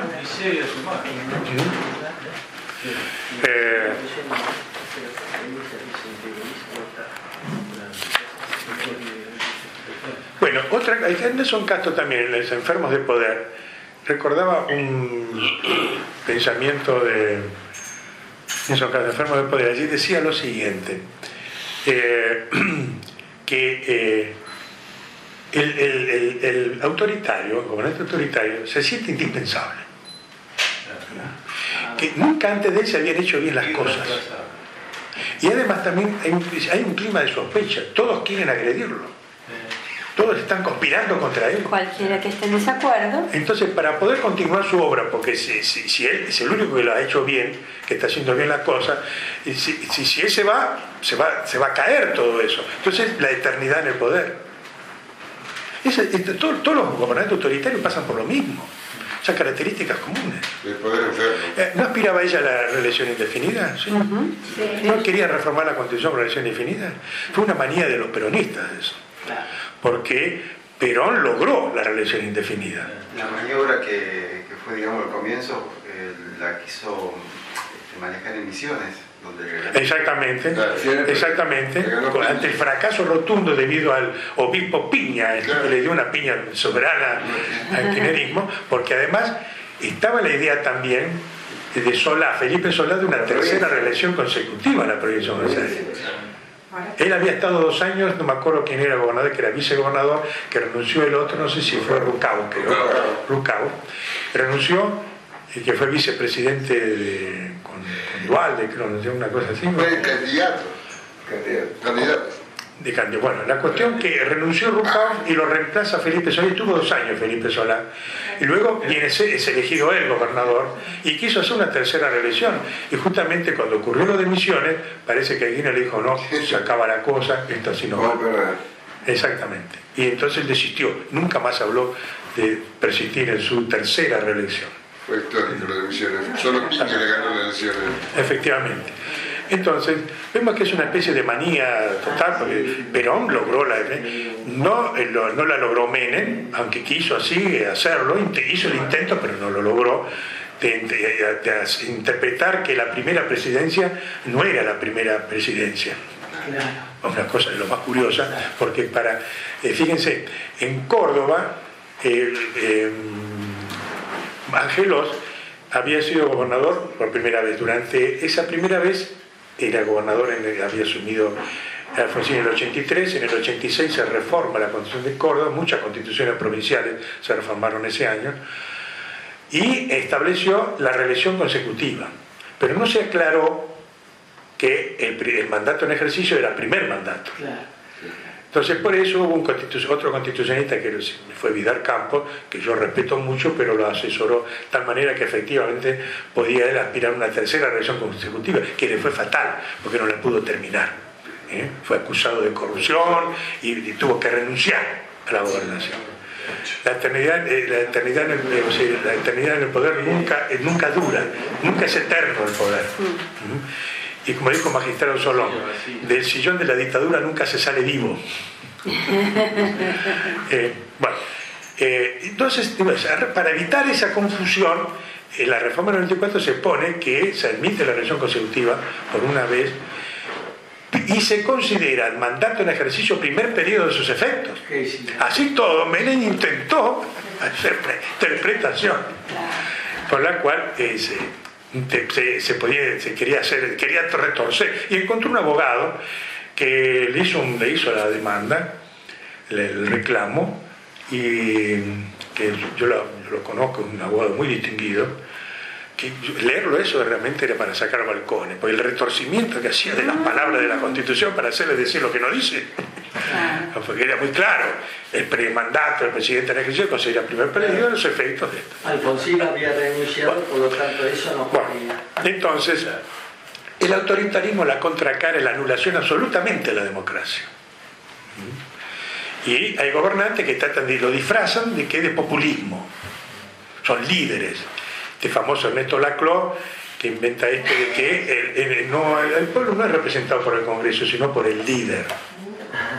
El líder es el que representa. Por lo tanto, nadie puede estar en contra de los requerimientos del líder. Es el filósofo de los autoritarismos contemporáneos. Y ella se inspira en Laclau. Lo ha dicho, se inspira en Laclau, Ernesto Laclau. Lo que ella dice, el Congreso no lo puede discutir. ¿Cómo va a discutir? Entonces, así se votó en 2 semanas el acuerdo con Irán. Ella hace tiempo dijo, bueno, que como no lo firmaba el acuerdo del Parlamento iraní, dijo, bueno, a ver cómo podemos resolver con la oposición. Y ahora se olvidó también de eso. Y no sé qué quiere hacer con esto ahora. Pero parecía que el país se desbarrancaba si no aprobaba ese tratado con Irán, que fue 1 semana en diputados y 1 semana en el Senado. Pero fíjese, doctor, que ese error político no lo va a poder enmendar nunca. Porque uno de los más... No, pero ese tratado es inconstitucional, groseramente inconstitucional. Se le había señalado. Así que por eso me pedí en ese sentido ya en aquel momento. Yo quisiera cerrar esto quizás con una primera frase de acá, de la introducción que escribí en este librito.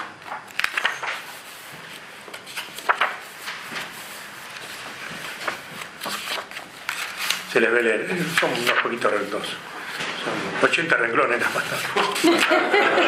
Son 5 o 6 renglones. No se ve de las escolares. Sí. Cuando, introducción, cuando, sí, tengo una manía de ponérmelo acá. Cuando por el coraje y la defensa inclaudicable de la Constitución quisiera el presidente Raúl Alfonsín cuando por el coraje y la defensa inclaudicable de la Constitución quisiera el presidente Raúl Alfonsín en 1983 se instalara la democracia colocando al país en el umbral de la esperanza, era inimaginable que 20 años después se pudiera encaramar en el poder un régimen prepotente y contumaz, hundiendo al pueblo en la oscuridad de un autoritarismo inclemente. Y me voy a permitir leerle porque yo no quiero terminar algo con un sentido negativo. Lo que pasa es que me molesta a veces para la boca y me la pongo al costado.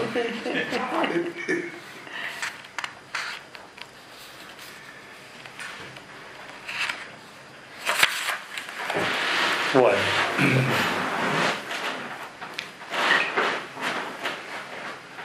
Bueno, acá una referencia a las famosas manifestaciones del 13 de septiembre, 8 de noviembre y 18 de abril. Que dice que fue un verdadero desafío al autoritarismo gobernante. Fue la presencia de un pueblo de pie que manifestó su repudio a la mentira, su reclamo a vivir en paz, por el derecho a disentir, por una justicia independiente. Fue un pueblo que quiere defender su dignidad y que no está dispuesto a consentir el agravio y la descalificación permanente que la presidenta prodiga en forma indiscriminada. Fue un pueblo cansado de la inseguridad y la impunidad. Fue un pueblo que le dijo basta a la presidenta a su propósito de inyectar en la sociedad el virus del rencor y la venganza. Fue un pueblo que sabe que vive en un país difícil e intrincado, pero también afectuoso y atrapante, y que todos los habitantes que lo integran quieren seguir viviendo en él para disfrutar de sus muchas virtudes.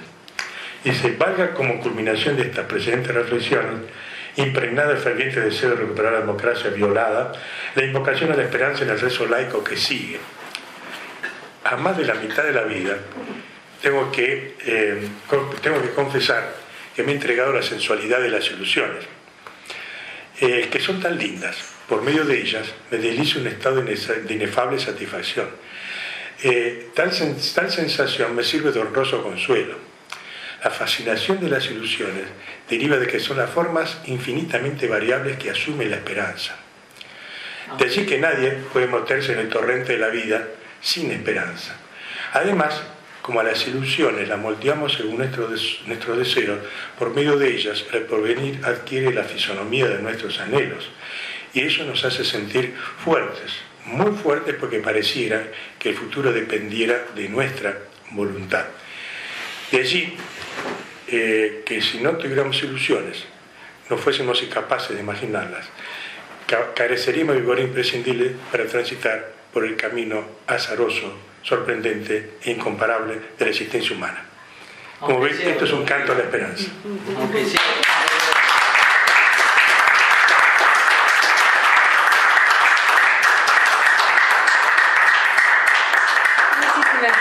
Doctor, ha sido realmente un gran placer tenerlo acá, escucharlo, reflexionar. Hemos pasado un momento sumamente grato que lo vamos a repetir. Sí, seguro. Lo vamos a repetir. Prepárense. Bueno, el debate de preguntas en realidad se realizó en la última etapa. Pero preparen preguntas para la próxima vez que venga el doctor Long. Yo tengo una pregunta. Sí, bueno, perfecto. Está bien, entonces hacela ahora, Daniel. Dale. La pregunta es en relación a lo que usted marcaba. Nosotros como ONG salimos a la calle, aparte de estos encuentros que realizamos. Una de nuestras tareas fundamentales, y creemos que una de las que más disfrutamos, es el contacto con los ciudadanos comunes de a pie, como nosotros, digamos, ¿no? En esas mesas que nosotros llamamos mesas por la Constitución de la República, entramos en contacto con distintos ciudadanos, inclusive aquellos ciudadanos que respaldan al gobierno. Y uno de los temas recurrentes al llamarse la mesa por la Constitución de la República que nos plantean es por qué nosotros creemos, porque lo planteamos así, queremos que la Constitución vuelva a estar en el centro de la vida política, ¿no? Que sea la ley de las leyes realmente, que nadie esté por encima de esa ley. Uno de los planteos que siempre nos realizan es decir, ¿por qué nosotros creemos que esa división de poderes al hablar de la República garantizada en el artículo 1 está vulnerada? Uno de los ejemplos que nosotros damos es, por ejemplo, este último caso, el caso de Amadou Boudou, que al opinar sobre el Poder Judicial no opina él solo como persona, sino como parte del Ejecutivo, ¿no? Pero me gustaría saber su opinión acerca de esa vulnerabilidad de la división de poderes, ¿en qué lo nota? Bueno, en el reglamento del Congreso, en el incumplimiento de las decisiones de los jueces, los ataques a los jueces. Fíjese en el caso de Boudou, la presidenta volteó al Procurador General de la Nación, a un juez federal, Rafecas, y a un fiscal, Arríbolo. Todo para protegerlos a Boudou. Entonces, ¿qué garantía tenemos los ciudadanos frente al poder? Ninguna. Si nosotros somos afectados por el poder o se nos ocurre hacer algo que pueda molestar al gobierno, no sabemos qué puede pasar con nosotros. Además, son personas con comportamientos mafiosos. Fíjense que en el caso cuando Ollarvide tenía la causa de enriquecimiento ilícito por enriquecimiento ilícito de Kirchner, Néstor Kirchner, estaba en el juzgado de Ollarvide. Y había un juez que se llama, creo que se llama Ottaviano, o algo así, creo que es el nombre del juez, perdón, del fiscal. Que el tipo dicta la sentencia de Ollarvide, y ya tenía que apelar al fiscal, porque hizo la sentencia de Ollarvide dictando el sobreseimiento, era un disparate.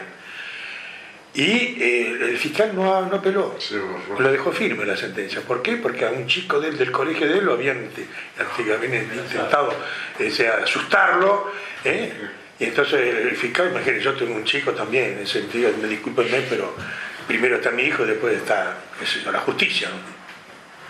¿Qué padre puede llevar hasta decir la conciencia que le pueda pasar a un hijo porque él apeló el fallo cuando la Cámara, si no era él, la Cámara, la Corte, no sé qué hubiera hecho, pero bueno.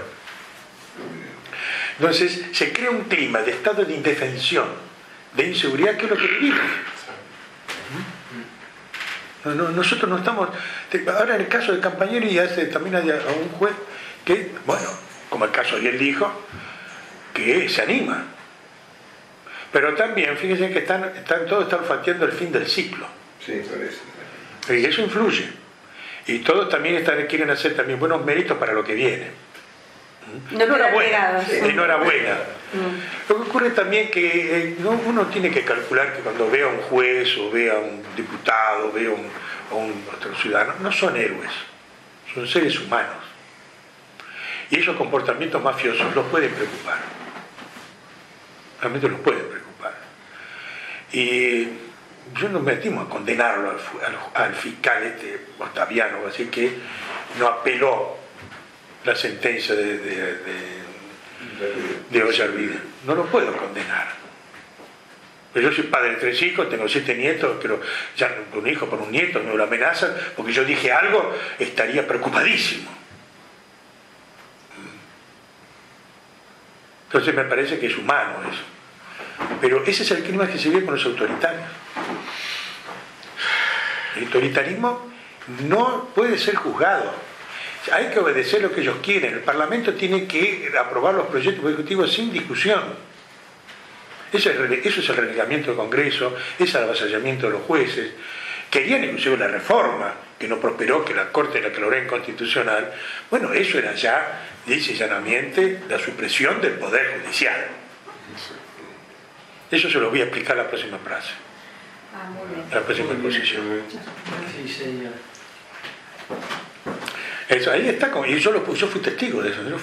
Dejé de estar, como creo que eso lo leyó, en el año 2007 dejé de estar en el Senado y fui testigo de eso. Pero la ley de superpoderes en materia presupuestaria, vamos a hablar de una serie de cosas y de otras cosas más. ¿Cómo fue preparando el control de los movimientos de lavado de dinero? Hubo un plan perfectamente implementado y concebido desde el comienzo y hasta el final. Y la reforma del Consejo de Magistratura que se había puesto que se había puesto a que lo fue votado por el Congreso, ellos tenían mayoría y lo votó el Congreso favorablemente, que fue declarado inconstitucional por la Corte Suprema, y fue el freno. La verdad es que tenemos que agradecerle a la Corte que haya hecho eso. Ya se lo voy a explicar la próxima reunión que tengamos. Hay algo esperanzador, que es que la justicia los está jugando en funciones. Es algo muy importante en ese dato. No, y están bien, no son héroes, no son héroes. Y ahora por lo menos están, de cualquier manera, otros que no, que insisten en ser fieles al kirchnerismo. Sí. De cajón, muchos lo dicen. O a través de sus actitudes, de sus actos. Pero hay que modificar muchas de las cosas que hicieron ellos, porque si queremos volver otra vez a la luz democrática, y además, por ejemplo, el asalto a la caja de los jubilados, están echando mano. Hoy estuve con Javier González Fraga, persona que yo respeto mucho, y le comentaba justamente el avasallamiento que está haciendo de los fondos del Banco Central, de la reserva.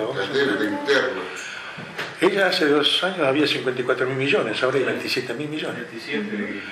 La reforma de la Carta del Banco Central era para ella poder utilizar con mayor facilidad las reservas del Banco Central y la emisión de moneda. Emitir moneda y a tomar la reserva del Banco Central. Entonces el pretexto era que se iban a tomar medidas para favorecer el desarrollo de la mediana empresa, cosa que me parece muy bueno, pero no se utilizó nada para eso. Nada. Ni un dólar de la reserva del Banco Central. Y pero queda más evidenciado cuando se ocupa más de la deuda externa que no de la deuda externa. Y además es una deuda interna que ellos nunca la mencionan. Nunca pagar. Exactamente, que son muchos bonos que hay en eso también, muchos ciudadanos. Entonces, si no, el relegamiento sí, es la destrucción de la República, porque nosotros estamos... hubo un fallo, eso se lo digo ahora, de la Corte Suprema, que yo lo suelo citar, está acá también puesto, que es de 1888, el caso Sojo, donde la Corte dice que nuestro sistema de gobierno se sustenta en la división de ese gobierno en 3 grandes departamentos. El legislativo, el ejecutivo y el judicial, donde cada uno ejerce funciones que le son exclusivas. Y el uso concurrente de esas funciones borraría la línea de separación de los poderes y destruiría un pilar de nuestro sistema de gobierno. Ese concepto, la Corte lo ha repetido muchas veces. Está de aquella época.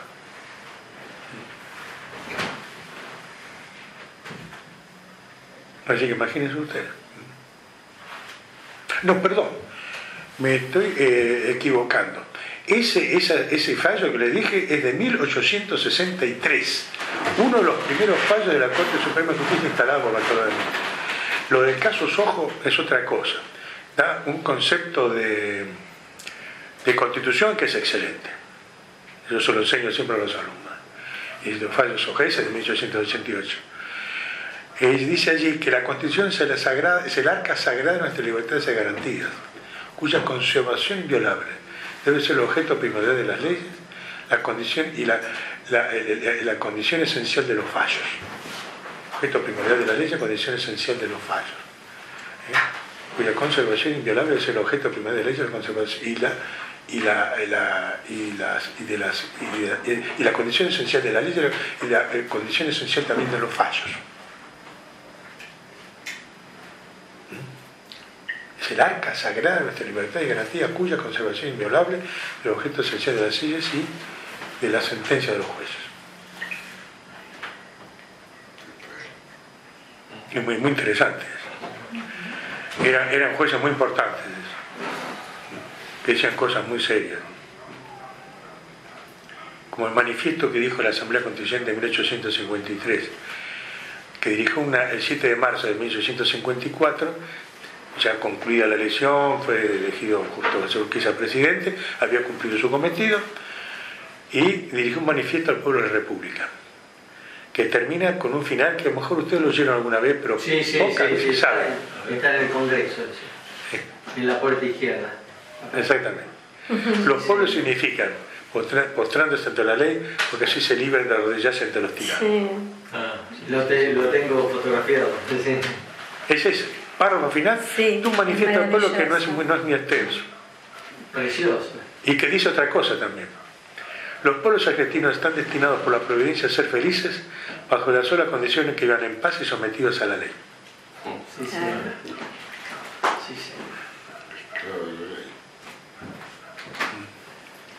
Así que, bueno, ese concepto de constitución de una ciudad que sagrada nuestra libertad y garantía. Ahí está. Eso es la constitución. Muchas gracias. Bueno, para que lo sepa, doctor, nosotros la Juan B. Justo la tenemos como única referente a la Constitución Nacional. O sea, no seguimos, somos apartidarios, no seguimos por zona alguna, y lo único que somos referentes es la Constitución Nacional. Claro. Eso lo quería señalar. La Constitución Nacional la tenemos que defender, no es una tira de papel. Además es notable como está en un papel, pero depende de nosotros que rija plenamente o no. Totalmente. Esa es la responsabilidad que tenemos cuando votamos. Esa es la responsabilidad que tenemos cuando votamos. Bueno, Ahí estamos eligiendo nuestro destino. ay, claro que sí. Esa es la responsabilidad del voto. Decidiendo absolutamente, y después si nos quejamos es porque hemos decidido mal y porque hemos elegido sin tener conocimiento de lo que estábamos eligiendo. Y nuestro trabajo en la Juan B. Justo es justamente llevar a la gente conocimiento y crearles el interés por investigar, por averiguar, por saber qué es lo que están eligiendo. ¿Qué antecedentes tiene esa persona, lo que sea? Eso lo tenemos que defender a capa y espada como si fuera un hijo. Exactamente, Sí, sí. exactamente. Quien no cumple con eso, no está cumpliendo con la idea del bienestar general. No sabemos qué va a pasar con nuestras sentencias, porque al gobierno se le ocurre hacer tal cosa. Por ejemplo, la modificación, la supresión del Código Civil del artículo 1112 que establece la responsabilidad de los funcionarios públicos. La jurisprudencia la jurisprudencia extendió esa responsabilidad del Estado, porque el funcionario público realmente no es solvente. Hay un choque como el de Conce, que va a responder el funcionario público con su sueldo. ¿De qué funcionarios está hablando? Bueno, estamos hablando de los funcionarios correctos, pero que tienen una gestión, se equivocan, una gestión, por llamarlo, no tiene solvencia. El Estado sí es solvente, pero ellos quieren eliminar esa responsabilidad del Estado, ¿no sé? Si no hay responsabilidad del funcionario público, no hay responsabilidad del Estado. Y volvemos entonces a la monarquía absolutista, la de Juan Carlos I. Claro. Claro. Bueno, Ellos no son responsables de nada. Yo creo que va más a la persona que al Estado, en el caso de esta gente.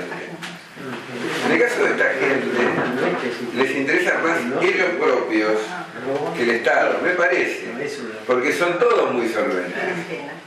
No, ellos sí, en este caso sí. Por eso, Bueno, este caso no es para no. proteger al Estado, es para protegerse él. No, sí, por supuesto, para proteger la impunidad. Por eso. Por supuesto, los funcionarios públicos son responsables. Ella es funcionaria pública también. Se están protegiendo, por Pero el supuesto. solvente no es. Por eso es otra tarea que va a tener el próximo gobierno. Yo tengo siempre, ya a esta altura de mi vida, no puedo perder la esperanza, porque creo que si se pierde la esperanza, se pierde la vida. Como lo dije, ¿no? Pero soy cautelosamente optimista, ya tampoco me entrego así al optimismo, así, pero cautelosamente optimista sí. Si no tenemos un cambio de mando, pero profundo en 2015, nosotros nos vamos a seguir hundiendo, ¿no? Vamos a dejar, en 2015 el país va a estar muy mal económicamente. Si no venimos con ganas de hacer las cosas de otra manera y elegimos un gobierno para eso. Y qué lindo sería pasar del concepto de funcionario público a servidor público, ¿no? Eso, pero es que es así. Es así. Pero es que ellos son nuestros empleados. Claro. Es al revés. El soberano es el pueblo, lo dice la Constitución, además. Sí, señor. Artículo 33. Son mandatarios, exactamente. Derechos que surgen de la soberanía del pueblo. Él habla del pueblo, soberanía del pueblo. El único soberano es el pueblo. Ningún congreso, ningún parlamento es soberano. Ahí se equivocaba Lisandro de la Torre cuando defendía la soberanía de la Convención Constituyente. No es soberana la Convención Constituyente. Está cumpliendo un mandato. ¿Usted cree, doctor, que Massa es la continuidad de esto? Mire, no hay garantía de que pueda haber un cambio. No, Él se manifiesta crítico de algunas cosas. es garantía de un no cambio. Pero yo no creo. ¿No? Por lo menos él no tiene la contundencia, no dice qué es lo que va a hacer, qué medidas va a tomar, no dice. Se hace crítica a algunas cosas, pero... Sí, livianita. Bueno, Scioli ni hablar. No. Va a estar dominado por la Cámpora, Scioli y demás. Todos sus diputados van a ser de la Cámpora. Él acepta esa regla de juego, con tal de ser presidente. Me hacen acordar a los Balila, a los camisas pardas. ¿A qué? ¿A los? A los Balila, a los camisas pardas. Ah, sí, por supuesto. claro. Es tenebroso. Sí. No, si no hay un cambio de timón, la cosa sí que se va a poner muy fea. ¿eh? ¿Cree que puede cambiar? Más, mi preocupación es porque tampoco veo a los dirigentes de la oposición trabajando en las propuestas del gobierno, porque ya todos ellos, mire, he hablado con todos, y le digo, mire, gobernar no es ponerse a pensar lo que voy a hacer, gobernar es hacer, directamente. Si yo me pongo a pensar, viene la reelección intermedia en 2 años, que se viene muy rápido eso, y ya perdí. Después ya perdí. Porque ella está manejando el retorno, la posibilidad del retorno. Claro. Y son chauchones, van a conversar. Simplemente le están haciendo perder tiempo. Nada. Yo estuve presente en el Teatro Broadway cuando se anunció el FAO. Yo estuve presente, fui invitado, y me pareció bueno el discurso, ese documento, pero insuficiente. Porque eso me dice por qué estoy junto, pero no me dice qué voy a hacer, cómo lo voy a hacer. Y eso es lo que creo que eso es lo que tenemos que decidir. ¿Qué voy a hacer y cómo lo voy a hacer? Esos son los proyectos de ley, por lo menos los lineamientos. Y además va a ser un gobierno de coalición. Nadie va a tener mayoría, ni el radicalismo, ni el socialismo ninguno, ni el macrismo, nadie va a tener mayoría propia. Lo que es satisfactorio, que fue un deseo del pueblo, que lo pidió en la casa también, ¿no? Que se unieran, se lo pedían en la casa. Un poco fue empujado por la gente. Claro, sí, fue un reclamo de estas manifestaciones que mencionábamos antes, que se una a la oposición. Está bien, está unida, pero ahora muy bien, ¿para qué está unida? Una cosa es el discurso, la frase, y otra cosa es, la unión es el proyecto. ¿Qué voy a hacer? Hay que comprender que toda construcción es difícil, y en este caso, si se logra programáticamente un programa, reitero, puede ser algo posible. Digamos, si cada uno trabaja en su equipo. El programa es la Constitución. Sí, de acuerdo. Pero en este momento se requieren también otras cosas, porque el kirchnerismo no se va a dejar vencer así nomás. Si no se logra, pero va a tener una derrota fuerte. Va a tener una derrota fuerte. Sí. Porque hay una cosa que hay que reconocer. Si fuera Scioli el presidente o fuera Massa, no tendría las características de soberbia, de agresión y todo que tiene este gobierno. Porque yo la conozco a Cristina desde hace años y cuando era diputada, era senadora, ella fue siempre soberbia, siempre autosuficiente. Lo que ella decía... Palabra santa. Con sus Esperemos empleados. que se termine este reinado pronto, porque ya no resistimos más. Por eso es muy importante, el 2015 es una fecha clave. Sí, señor. Si le podemos dar una vuelta a esto, un punto de inflexión, para realmente empezar a trabajar sobre la democracia, continuar la democracia que se inició en el 83. Exacto. Y continuar nosotros capacitándonos, ¿no? Claro. Para poder transmitir esto.